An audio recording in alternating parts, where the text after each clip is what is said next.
ನಮಸ್ತೆ ವೀಕ್ಷಕರೇ, ವಿರಾಟ್ ನ್ಯೂಸ್ ಚಾನಲ್ಗೆ ನಿಮ್ಮೆಲ್ಲರಿಗೂ ಸ್ವಾಗತ. ನಿನ್ನೆ ನಡೆದಂಥ ಭಿನ್ನಮತೀಯ ಚಟುವಟಿಕೆಯ ನಾಯಕರಲ್ಲಿ ಒಬ್ಬರಾದಂತಹ GM ಸಿದ್ದೇಶ್ವರ್ ಅವರ ಒಂದು ಬರ್ತ್ಡೇಯ ಕಾರ್ಯಕ್ರಮದಲ್ಲಿ ಅರವಿಂದ್ ಲಿಂಬಾವಳಿ ಅವರು BS ಯಡಿಯೂರಪ್ಪನವರ ಬಗ್ಗೆ ಒಂದು ಸ್ಫೋಟಕ ಹೇಳಿಕೆಯನ್ನು ಕೊಟ್ಟಿದ್ದಾರೆ. ಹಾಗಾದರೆ ಏನು ಹೇಳಿದ್ದಾರೆ ಅಂತ ನೋಡ್ಕೊಂಬರೋಣ ವೀಕ್ಷಕರೇ. ಅದಕ್ಕೂ ಮುಂಚೆ ನಮ್ಮ ಚಾನಲ್ನ ಸಬ್ಸ್ಕ್ರೈಬ್ ಮಾಡಿಲ್ಲ ಅಂದರೆ ದಯವಿಟ್ಟು ಸಬ್ಸ್ಕ್ರೈಬ್ ಮಾಡ್ಕೊಳ್ಳಿ ಮತ್ತು ಬೆಲ್ ಬಟನ್ ಮೇಲೆ ಕ್ಲಿಕ್ ಮಾಡಿ. BS ಯಡಿಯೂರಪ್ಪನವರು ಪಕ್ಷ ಬಿಟ್ಟು ಹೋದಾಗ CM ಸ್ಥಾನದಿಂದ ಕೆಳಗಿಳಿಸಿದ ಸಂದರ್ಭದಲ್ಲಿ ಅವರು ಪಕ್ಷ ಬಿಟ್ಟು ಹೊರಗೋಗಿ KJP ಪಕ್ಷವನ್ನು ಕಟ್ಟಿದ್ರು.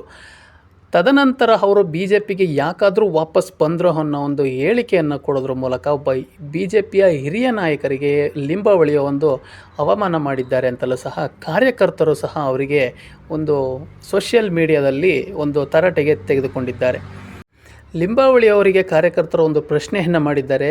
ಲಿಂಬಾವಳಿ ಅವರೇ, BJPಗೆ ಯಡಿಯೂರಪ್ಪನವರೇ ಏನು ಸ್ವತಃ ಬರಲಿಲ್ಲ. BJPಯಿಂದ ಹೊರಬಂದು KJP ಪಕ್ಷ ಕಟ್ಟಿದಾಗ BJP ಕರ್ನಾಟಕದಲ್ಲಿ ಹೀನಾಯ ಸ್ಥಿತಿಗೆ ಬಂದು ತಲುಪಿತ್ತು. ಕೇವಲ 40 ಸೀಟುಗಳನ್ನಷ್ಟೇ ತಗೊಳ್ಳೋದಕ್ಕೆ ಶಕ್ತವಾಗಿತ್ತು. ನೀವು ಅದೇ BJPಯಲ್ಲಿ ಪಕ್ಷದಲ್ಲಿದ್ದಿರಿ. ನೀವು ನಿಮ್ಮ ಸಾಧನೆ ಏನು? ಕರ್ನಾಟಕದಲ್ಲಿ 40 ಸೀಟು ಬಂದಿದೆ ಅಂತಂದರೆ ಯಡಿಯೂರಪ್ಪನವರ ಪಕ್ಷದಿಂದ ಹೊರಬಂದಾಗ ನೀವೇನು ಮಾಡ್ತಿದ್ರಿ?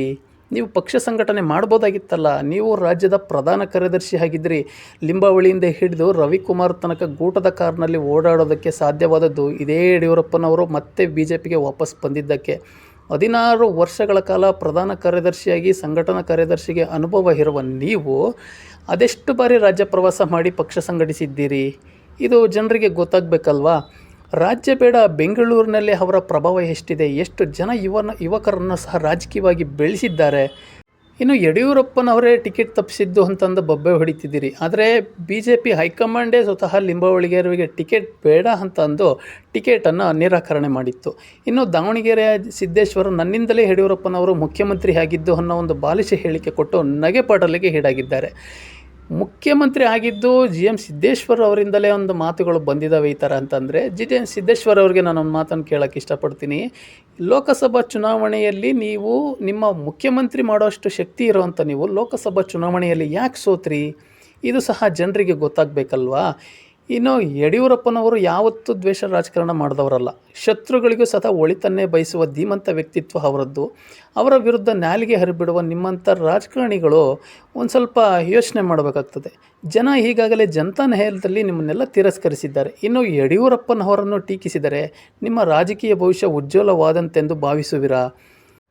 ಖಂಡಿತ ಇಲ್ಲ. ಏಕೆಂದರೆ ಎಂತೆಂಥ ದೊಡ್ಡ ಲೀಡರ್ಗಳೇ ಇವತ್ತು ಯಡಿಯೂರಪ್ಪನವರ ತಿರುಗಿಬಿದ್ದು ಇವತ್ತು ಮೂಲೆ ಗುಂಪಾಗಿದ್ದನ್ನು ನಾವೆಲ್ಲರೂ ಸಹ ರಾಜ್ಯದಲ್ಲಿ ನೋಡಿದ್ದೀವಿ. ಹಾಗಾಗಿ ಯಡಿಯೂರಪ್ಪನವರನ್ನು ಟೀಕಿಸಿದರೆ ನಾವು ರಾಜಕೀಯದಲ್ಲಿ ಒಂದು ದೊಡ್ಡ ಮಟ್ಟದ ಸ್ಥಾನವನ್ನು ಪಡಿತೇವೆ, ರಾಜ್ಯದಲ್ಲಿ ನಮ್ಮಿಂದಲೇ ಎಲ್ಲ ಅನ್ನೋ ಒಂದು ಮಟ್ಟಕ್ಕೆ ನೀವೇನಾರು ಯೋಚನೆ ಮಾಡ್ತಿದ್ರೆ ಖಂಡಿತ ಅದೆಲ್ಲ ಸುಳ್ಳು. ಇನ್ನು GM ಸಿದ್ದೇಶ್ವರ್ ಅವರು ಲೋಕಸಭಾ ಚುನಾವಣೆಯಲ್ಲಿ ಏನು ಒಂದು ಹೊಂದಾಣಿಕೆ ನಮ್ಮ ಜೊತೆಗಿದ್ದ ನಾಯಕರೇ ಕಾಂಗ್ರೆಸ್ ಜೊತೆ ಹೊಂದಾಣಿಕೆ ಮಾಡಿದ್ದರಿಂದಲೇ ನಾವು ಸೋಲನ್ನು ಅನುಭವಿಸಬೇಕಾಗಿತ್ತು ಅಂತ ಒಂದು ಹೇಳಿಕೆಯನ್ನು ಕೊಟ್ಟಿದ್ದಾರೆ.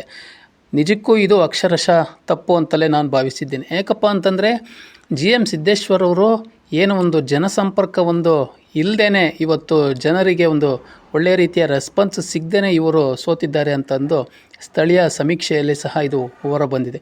ಹಾಗಾಗಿ ಇಲ್ಲಿ ಯಾರಿಗೂ ಸಹ ಒಂದು ಹೊಂದಾಣಿಕೆ ರಾಜಕಾರಣ ದಾವಣಗೆರೆಯಲ್ಲಿ ಮಾಡಿಲ್ಲ.